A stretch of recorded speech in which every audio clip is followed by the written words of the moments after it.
Hi, good afternoon everyone. Welcome to the Unseen Living Room programme. It's great to see so many of you here today for two really very special talks. So I'm very happy to be hosting here at Unseen Photo Fair. There's a slight change of schedule, but actually it's a fantastic edition. Here today we have Lebohang Kanye. Am I saying it right? Yeah? Tricky surname. One of the artists participating in Face to Face, a project that we set up with Off the Wall and Alix Kofi. The project actually aims to look at new portrait photography being made in Africa. Within the photo community, there is sometimes perhaps a stereotype of what we think African portrait photography is. What we're trying to do is actually show that there's so many different artists working in a variety of ways, creating these portraits, and that there actually isn't one stereotypical way of creating a portrait in Africa. Lebohang is one of the artists. The other artist I'm really thrilled to have here is Zanele Moholi. Both of the artists are from South Africa, and they'll be talking about their most recent work and also this concept of portraiture and how it's changing on the African continent. So thank you very much for being here, and a warm round of applause for Lebohang and Zanele. Thank you. Hi. Very excited to be here and to be with Zanele.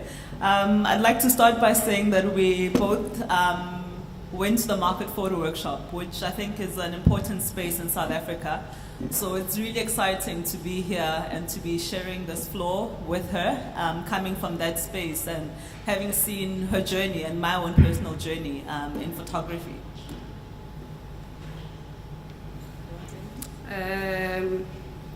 To be here is exciting. My international career started here in Amsterdam. And I don't know if Pauline Berman is here from Tamim Yellow Studio. Just to say thank you so much for your support. We're not going to take much time.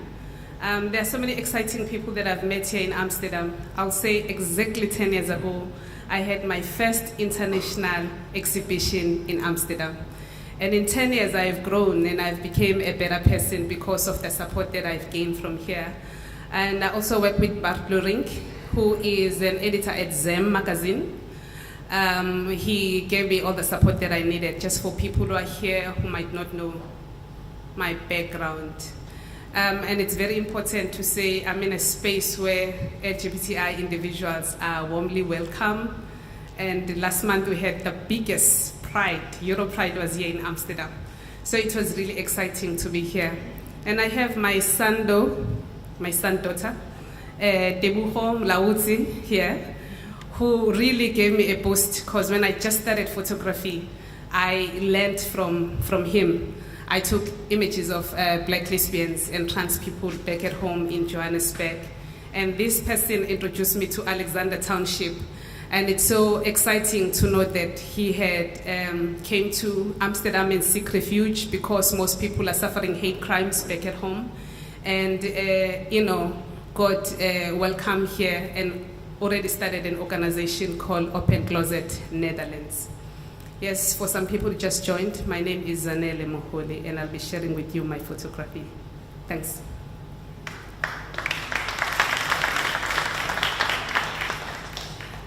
So what we'll go through at the moment is the different portraits that we've taken and the different stories behind it. And similar to Zanele, my work is also quite personal, but mine deals a lot with family.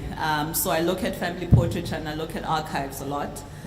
So the images that we'll be taking you through are images that are quite inspired by where I come from,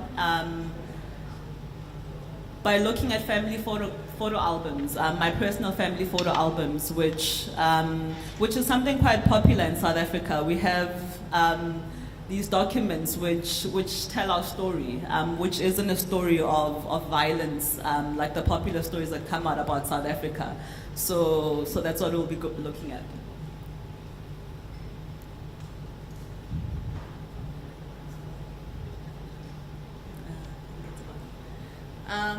So I'll take you through where the project started, which was in 2010. after I'd lost my mother. And these are some of the photographs that I had found in her photo album. And I then discovered that with a lot of the clothes that she was wearing in these images from more than 30, 40 years back are clothes that were still in her closet. So I then went on a journey of trying to find the exact locations that she'd photographed herself in, and then tried to reenact these photographs wearing the exact same clothes, as you can see with this image. And most of them are photos that were taken in my grandmother's house, which is where I grew up. So to go on the journey of finding the locations and restaging these images was, in a way, my way of reconnecting with her. And as you'll see, as the images continue, the project continues where I merge my images and her images to make them one image. And it becomes about reconnecting with her, but also fusing time and creating a moment where we become one and where we meet again. So to kind of refuse death, to give like an ending to our story, but to give it a new story where we continue a journey together and we continue to be in conversation.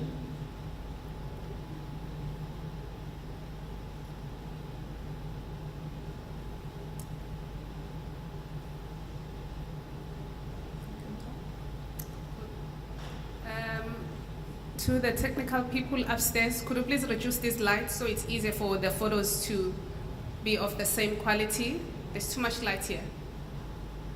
Thank you. Is that better for the audience?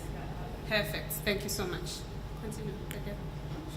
Sure. So for me, the journey became quite, it kind of made photography have something, for me to have a deeper connection with photography, because it became less about it being a technical tool, but it really for telling my story, and a story which is outside of what South Africa is known for and outside of what South Africa portraiture is known for, you know, and it being less about other people telling our stories, but for me to own my own personal story, and to own it with victory as well, because it's something that's not easy to go through, losing a parent, but to also realize that photography can be a tool that I use to go through mourning, and to also look at archives as something beyond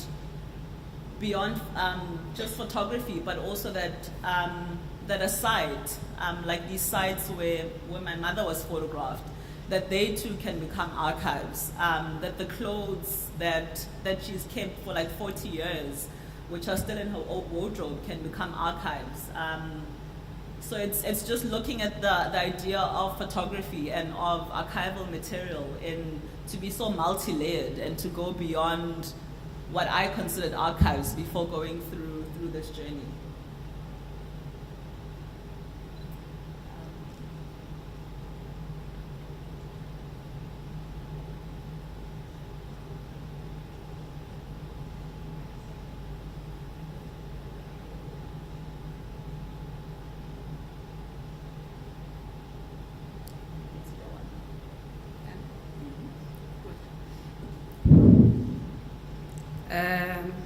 For some people who do not know what I do, I take mostly images of LGBTI people, and LGBTI stand for lesbian, gays, bisexual, and transgender individuals. I started working on that content specifically because I realized that we lacked visuals that spoke to that per se. So for my current work, I look at Black series specifically, because there's still so much racism in Africa, in America, and in Europe. A lot of our people have been displaced because of their sexuality, gender, and race. So instead of exposing other people to my personal issue and experiences that I go through whenever I cross borders, like coming here yesterday from home, I had to fight with the German custom police, who just assumed that the black man who was on another line was with me. And he asked me if I was with that black guy, and I said, why do you assume that black people need to follow each other? I was pissed off, but I thought that I won't allow to be racial profiled again. And with these images that you are looking at now, they reference different cases in history. I don't know if somebody's moving this, because I haven't started. Hi? Please don't move. You gave me this, right? Sure, I'll use it. And then the assumption that we don't think, we always depend on people to think for us. And also, because of our race, we should do things in a certain way.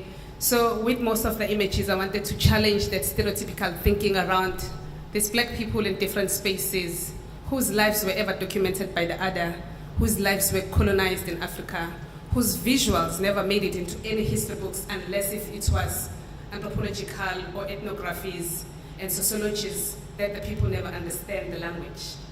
So with this particular black series, I'm speaking to those people who still don't understand that we're capable of doing this mess for ourselves.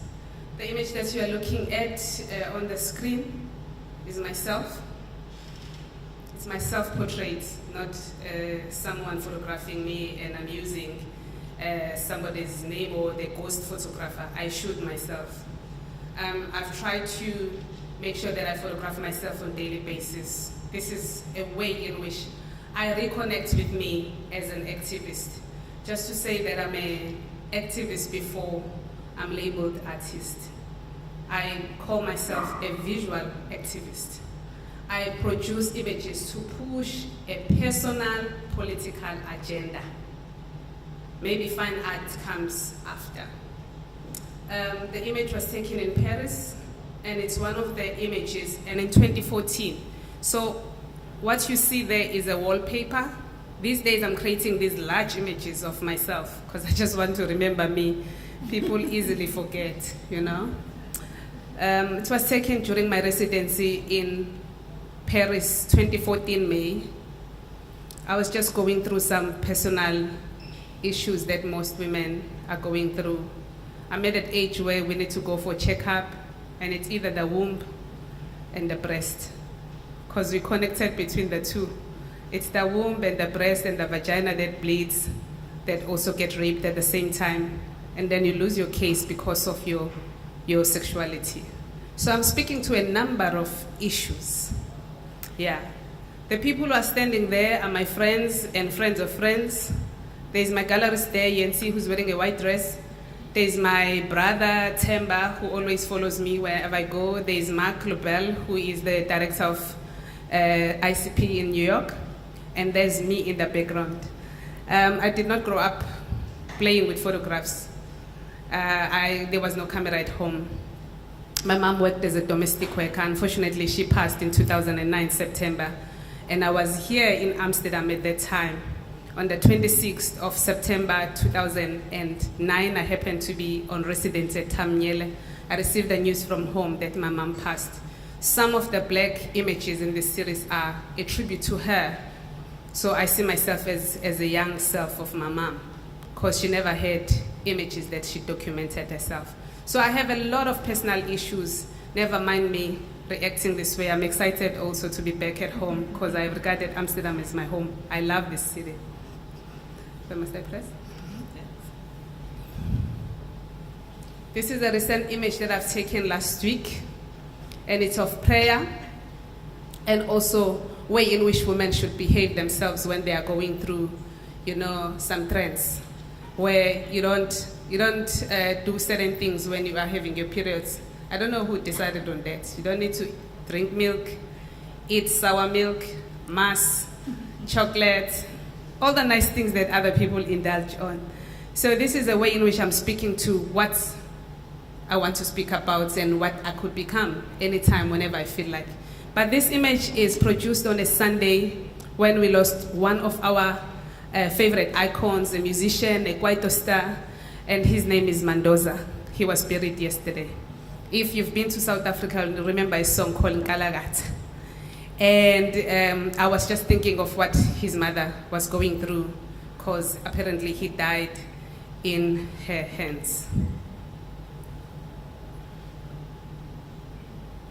Image taken in Mayotte, which is one of the French colonies, and it's a country that is not much known, and yet it is in Africa. There's a split between the people who are living in that country. Some, they're still okay with being colonized by the French, and some, they're not okay by the fact that they're still under the French colonies. So I took that image early this year because I was thinking of the boxes in which people categorize themselves within that setting.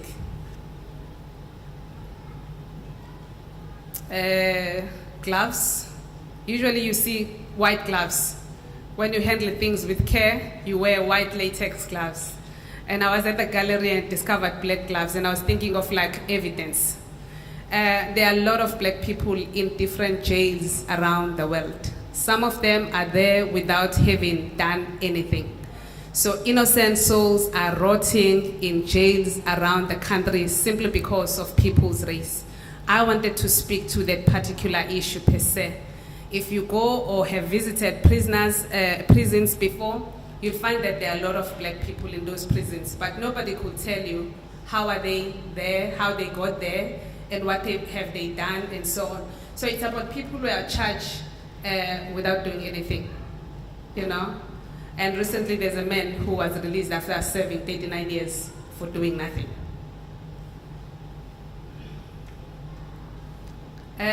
This talks to Twala Gwentombi. There are 3 images and it's a diptych. If you look clearly at the image, you see there's Mandela Bill. Do you see? Do you see Nelson Mandela Bill?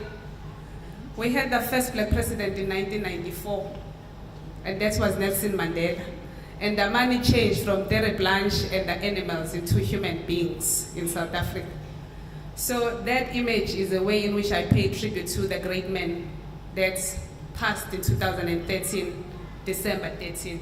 And I was also here in Amsterdam when the Princess of Holland had a special memorial, which was done at a place where Mandela visited when he came here in this country. And also it speaks also of other many layers, but the bill, right now we have a different president, and the currency or economy of our country is in tatters. So when you think of like South African rand, and you think if you compare it with the euro, obviously you can't even enjoy a meal because €2 could buy 3 loaves of bread at home if you were to convert that into rand. So this I'm speaking about the state of economy, and also how women's bodies also become somebody's property, and that is economized because somebody has to pay lobola for a virgin. It's all about the money and how all these conversions are taking place. So this is a triptych. There are 3 images. Can you see the money? That's a South African rand. And if you were to convert 100 rand into euros, maybe you'd get 9 euros, or maybe 7 euros. That's how painful things are at this moment.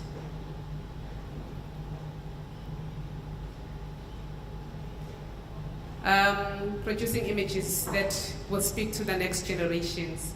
And wherever I wake up, I use that space to use the materials that I find in that place. And this image was taken in New York at my friend's place where I woke up that particular moment.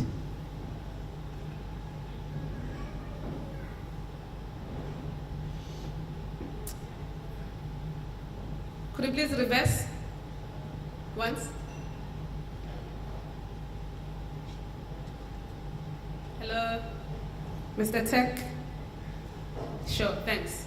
2016, March 31, I got burnt in my hand. Something happened that triggered me and I ended up burning myself with acid. I was so angry.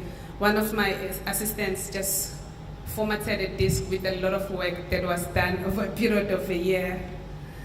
And I hurt myself because I just did not understand what was going on. So this band marks that moment, 21 March, which happens to be Human Rights Day in South Africa, and my rights were violated that day.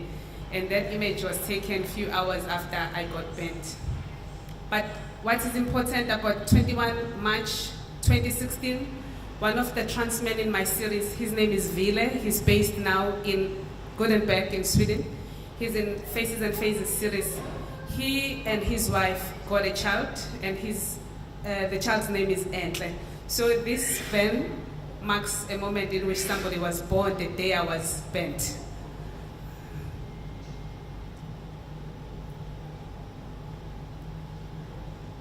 Oh, sorry.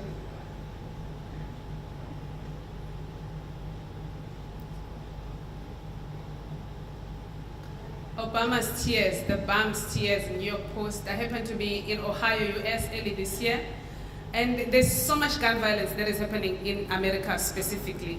So I just thought to myself that the spread in the newspaper meant a lot to me. Oftentimes people come to South Africa and dig into social ills that are taking place in South Africa.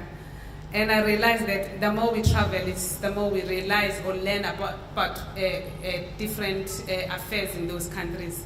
And gun violence becomes one of the social ills in America. And that appeared in New Post. And there are a number of cases that are taking place right now. I think about day before yesterday, a name by the name of Keith Scott was shot dead by a policeman in America. So all these images, I take them as I respond to particular events that are taking place in our history. So I don't just like shoot for the aesthetic part of it, but I reference each case into what is going on in that particular space. During travels, we use your baggage get wrapped by this glad wrap. So I keep these plastics because they form part of my life. This is a cling wrap that you get when you travel, your suitcase to protect it. I don't know what for, but it's okay if it's nice. So this is the plastic wrap that I use for my case, and I photograph myself with it. I just wanted to reference how sometimes you feel so trashy when you are being profiled at different airports. This image happens after I was on LH, Lufthansa airline. And then I'm seated in between. I don't like to sit in between men, like to be a sandwich of two men, I don't like. But it just happened that I was in between these two guys. And the flight attendant, you know, I just like it because I'm at a position in my life where I could speak about racism without fear of being rejected or misunderstood. I come from Oslo, flying to connect in Frankfurt and then to South Africa. And I'm in between two white men, and I'm sandwiched. These two white guys are nice until the flight attendant who was serving us drinks decides that he'll ask the man on my left what he was drinking, and ask the guy on my right what he was drinking, and completely ignored me. And he went away and never asked me what I was drinking. I was so tired, and I was thinking to myself, I grew up in South Africa, we had so much of this. This man is pushing a trolley serving us drinks, and I'm doing more important work than him. It was really painful because I'm thinking, why will you profile me and you're pushing just a trolley? And it just happened to work for airlines. And I'm a Star Alliance Gold Voyager, you know? But yeah, it really made me furious. So with this image, I was talking about like how sometimes you feel so trashy because people vilify you or undermine your existence in any space. I'll be done now, and I'll just show you the rest, and I'll just respond to your questions if you have any. Apartheid South Africa, black people profiled, and there was something called pencil testing, where the officials, to prove that one person was black and also had to be positioned differently, they used the pencil test. They push the pen in your hair to check if you were 100% black. And if the pen fell, it meant that you were not a pedigree black. So with this image, I wanted to share those thoughts and also to teach youngsters, when they talk about being born free, the young generation that is free in South Africa had to understand where their grandmothers, their great-grandfathers went through, and also how they were refused quality education simply because of their blackness. Yeah.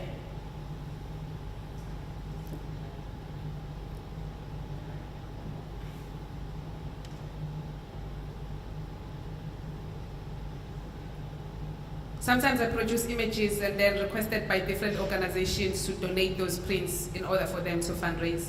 So this image was produced in New York, and I donated it to Arthrop, which is a South African organization, and they produce content for artists based in Africa. So this image was at Johannesburg Art Fair last week, and for me it wasn't about like how much money they made, it didn't matter. All I know was like we sometimes help the organization, you know, to produce some funds in order to carry on with their projects. Show the last one, and I'll end on this one. These images are going to be out next year. I'm working with the publisher, and you'll see much more. Probably we'll launch here in Amsterdam. I'll be having a big show in Amsterdam for those who are living here, and you'll get to see the book and many of these images, which will also include essays done by different individuals. I don't have a stylist, I work with myself, and I use found materials or get myself materials that make sense to me.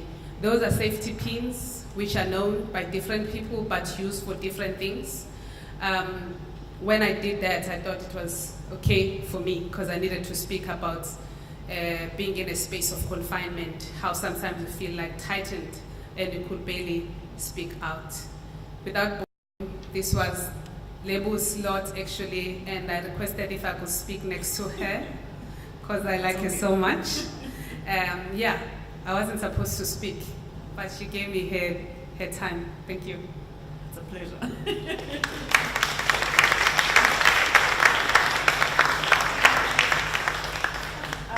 We'll be moving around with the microphones if you guys want to be in conversation with us for a few more minutes. If you have any questions or would like to discuss any of the works further.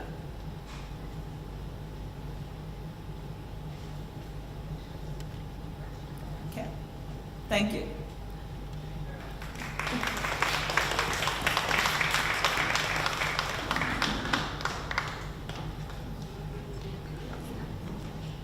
Thank you very much, Sanele and Lewa.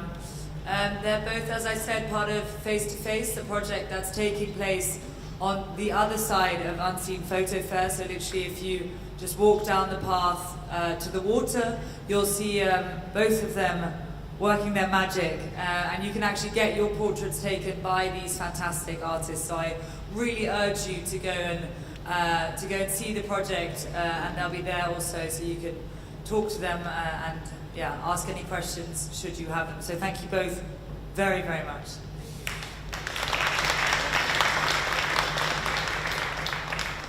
I now want to introduce our last artist who's part of the Artist Talks, an artist who's also part of Face to Face, the project on African portraiture, and an artist who's from Northern Africa, from Morocco. What we want to do through this project is show the diversity, so not only focusing on South Africa, but on a large array of different countries from the continent. Laila Hida, an artist who focuses on portraits and on stage photography, depicting different situations, both absurd and also realistic. She's the founder of Le 18, a cultural and art space in Morocco, and she'll be telling you today just a little bit about what she's doing, and you can also, just like with the other artists, come and visit her in Face to Face. But for now, the floor is all yours, Laila. Thank you. Hello. Thank you for attending, and thank you for the invitation. I am a little bit nervous. I'm not used to this, but when Anna Alix Coffee invited me for this presentation, I thought it was my responsibility to accept it, because we as Maghrebian photographers are not so much represented in this kind of African gathering, and I'm very, very glad today to be part of it. And I'm glad it's difficult to talk after Ibrahim and Zanele, who are great and great inspiration for me. And so I have 15 minutes, so I'm going to put the timer. I have a lot of photos to show you. Sorry.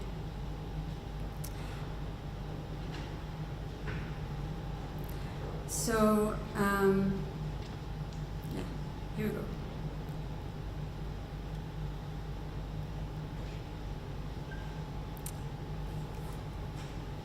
Minutes.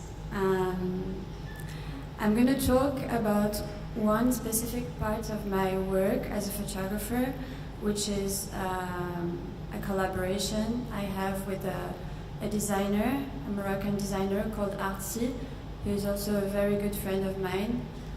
We were not at the beginning, but we learned to be friends with our collaboration. And so it started a few years ago. We met in 2011 when I came back to Morocco. I was living in Paris at that time, and I decided to move back to my country because I felt that there was so much things happening there and I shouldn't miss this energy. And so, yeah, I went back and settled in Marrakesh, where I opened an art space and started to work on my photography. And so there was a few collaborations. I'm going to show you maybe 8 or 9 series. We did more than this, but it's just to give you an idea of how our work has evolved with time, because at the beginning we are trying to find a place where we share our visions, but sometimes we feel that is more powerful in the image and sometimes I am. And so at the end it becomes more clear. So that was our first work. It was with Hindi and Anya. Hindi Zahra is a Moroccan singer, and we met her in Marrakesh in 2011 and we proposed her to do this photo shoot with her. We didn't have any idea of what we wanted to do. It was just, I invited her to come to my studio. At that moment I was working in my house, and so he brought stuff from his styling, from his own creation. We always work on his own creations. So, and then he started to work in a very intuitive way.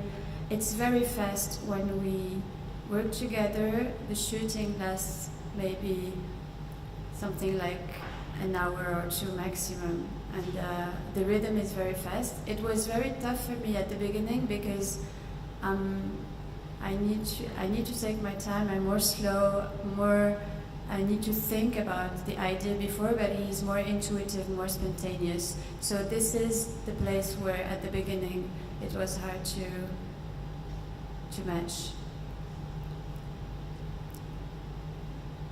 So that was a story we did with her boyfriend at that moment. And most of the images that you're going to see here, the stories, have never been shown. Or maybe sometimes used by Artsy for his creation, but I've never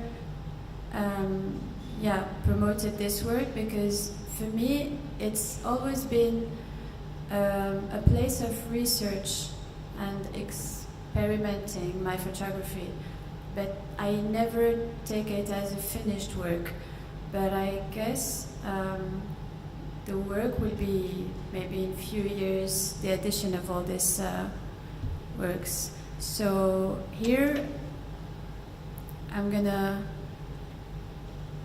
show you another story about Ava. Ava is an Iranian girl that we met in a coffee place.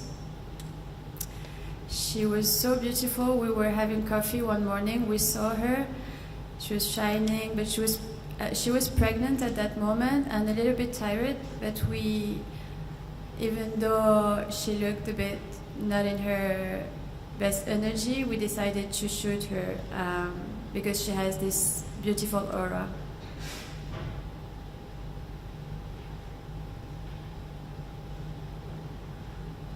We always work with non-professional models because there's no professional models in Morocco in general, no agencies, and I'm not especially interested to shoot models. I'm more interested to shoot real people that are giving something of themselves, of their lives, of their background, history. And Marrakesh is a great place for this because we meet people that comes from different places. It's very multicultural, and yeah. And so 2013, we did our first travel together. It wasn't the first, but the first for work. And we shot this story in Addis Ababa, where he's been invited to show his creations. And so I decided to shoot it. I didn't have no equipment, nothing, no lighting, no. I had just my camera with me, and I had to find a way to make it. So it's not a matter of technical equipment. We always find a way to make it, even though with small means.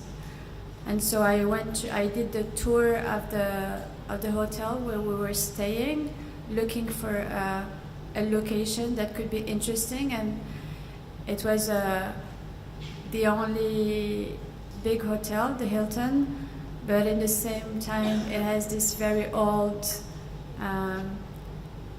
architecture, kind of 60s, 70s architecture.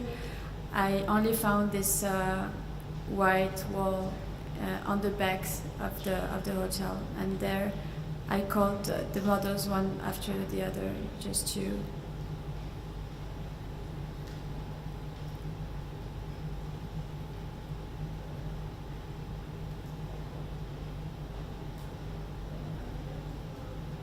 It was very interesting for me to work on this location with the Ethiopians, because that was the first time I would shoot a black person. So, and it was very.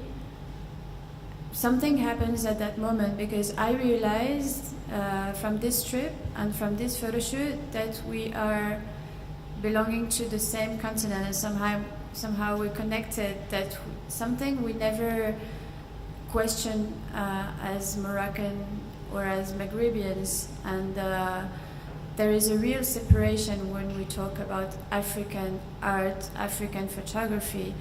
And from that moment I decided, for me at least, I wouldn't want to have to think about this separation anymore. But when I think about photography, I think about all the continent. I'm interested in everything that is done in the continent, and my inspiration comes from everywhere. And I feel I feel African. I feel maybe more African than I used to when I was living maybe in Europe. And now that I came back in Morocco, things have changed, and this makes more sense for me.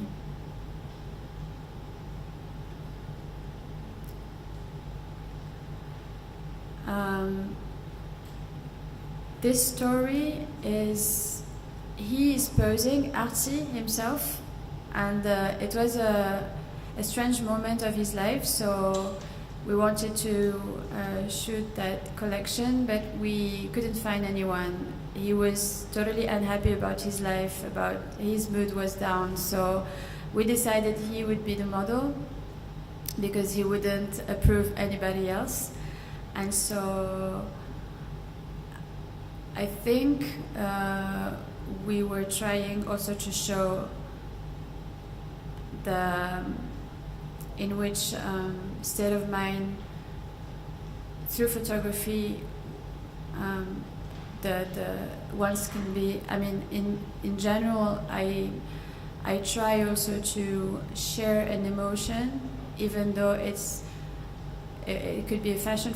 It's not a fashion photography in the sense that it's about one designer, and it's more about a universe that trying to create together, and so that universe at that moment was quite sad.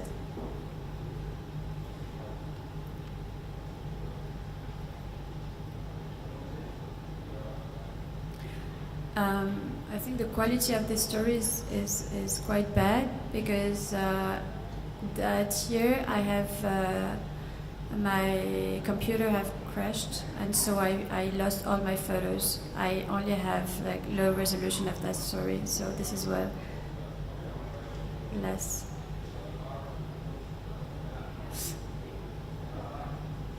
Locations are very important to us, and we choose them in very spontaneously. When we find a place that we like, we think, oh, okay, this place is nice, we're going to shoot the next one here.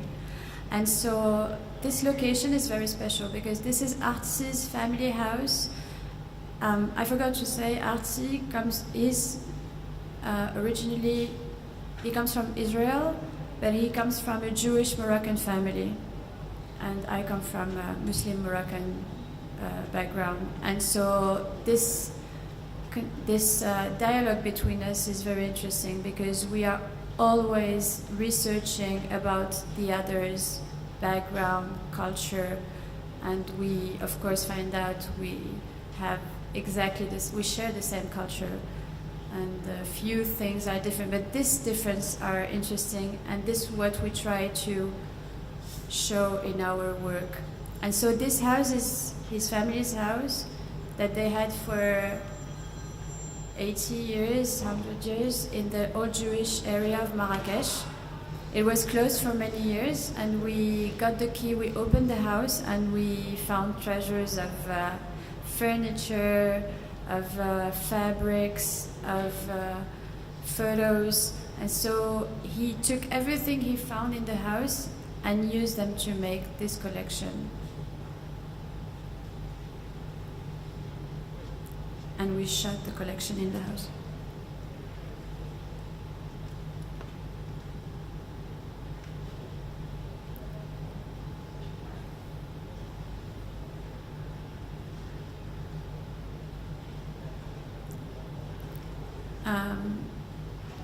This is another episode of our life, but this was my turn. I was going through a hard time, and I would refuse totally to shoot anything. And somehow, and that's the reason why I said our collaboration became a friendship, because Artzi, with his energy, he saved me at that moment of my life. And so pushing me to always continue the work. So I shot this at that moment, and it's quite, we can see the feeling, it's quite dark. I mean, talking about the light.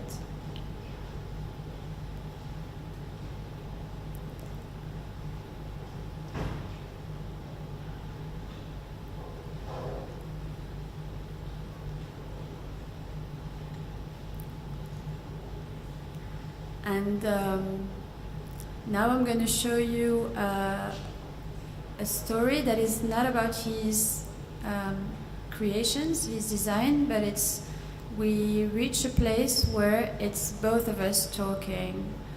And so I took him to my, I succeeded to really bring him to my simplicity and minimalism, and he's bringing all these references, and we're talking about our shared culture and how we use here a lot of accessories that are not meant to be these that we are using. For example, the black things are, it's a Berber belt, but we recognize the Jewish outfit.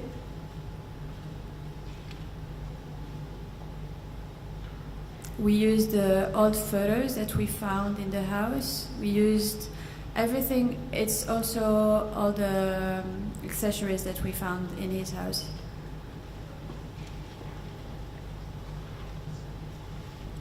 And in mine as well.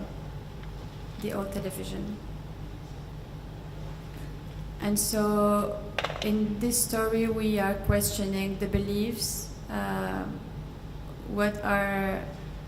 What do people think about, are they questioning their beliefs and what they believe on, and how religion, how television, how media, how all these things are controlling our minds, and just raising questions. We never give no... I mean, our place is not to give answers about nothing, but to open the discussion and the dialogue.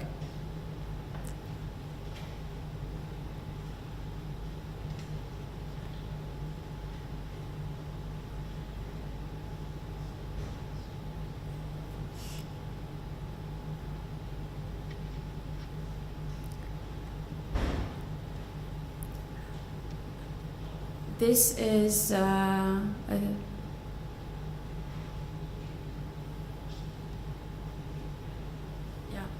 I should go faster. It's been 15 minutes. This story I shot on the rooftop of his house, and it's Khadijata, a young Senegalese woman that is student in Marrakesh, and we were interested to work on African masks because it's something that we find everywhere in the souks of Marrakesh, and we're always asking ourselves where it comes from, what are the masks used for. No one could give us answers in Marrakesh. Of course, it's not our culture, it's not our background, and so we decided to buy some of them, or to create ourselves our own masks, or to make a reinterpretation of it. And it's also questioning. Borderless is a story that says how the design, the clothes, fashion is easily exportable. We can export it easily. We can see it in international fashion weeks, while people can't move so easily. So that raises questions of borders and what do people know about the other's culture when they're wearing their clothes? Do they really know where it comes from, and what's the story of this outfit?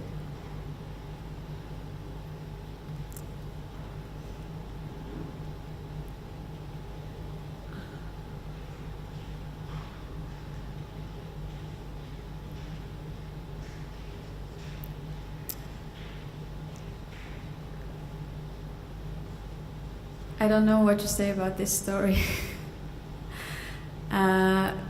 It's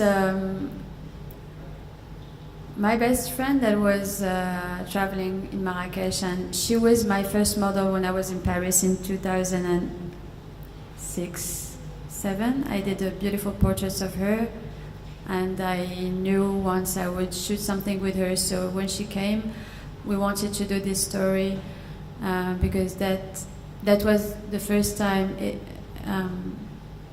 was a commission, so we had to create this story with a theme that was white and volume.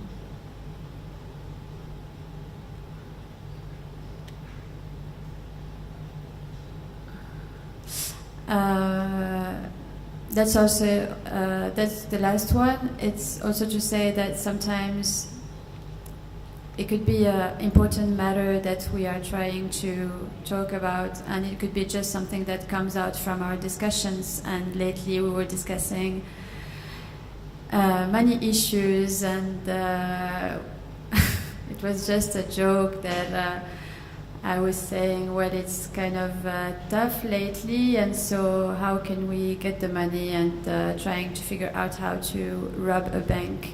And it gave us the idea of this last one. And thank you very much.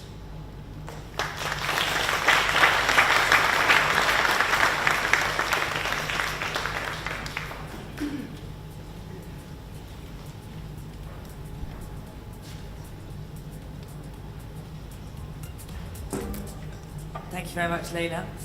Well, I think that this really gives you just a glimpse into the diversity of what is happening in Africa. We can't keep on believing these stereotypes that, as Anele said, have really kind of been pushed down our throats in the education that we get, but that we need to open up and see the diversity that there is on such a continent with amazing, incredible young artists making such diverse work. So I really urge and implore you all to go and have a look at Face to Face, to speak to the artists and to clock into those insights.